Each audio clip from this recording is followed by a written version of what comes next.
सुख करता तूच दुःख हरता अवघ्या दिनांच्या नाथा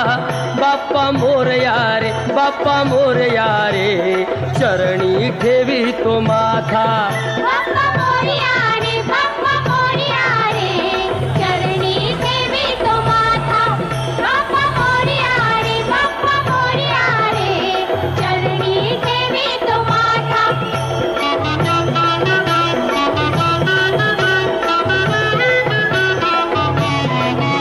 पहा झाले पुरे एक वर्ष होतो वर्षान एकदा हर्ष गोड अन्नाचा होतो रे स्पर्श घ्यावा संसाराचा परामर्श पुऱ्या वर्षाची साऱ्या दुःखाची वाचावी कशी मी गाथा बाप्पा मोरया रे बाप्पा मोरया रे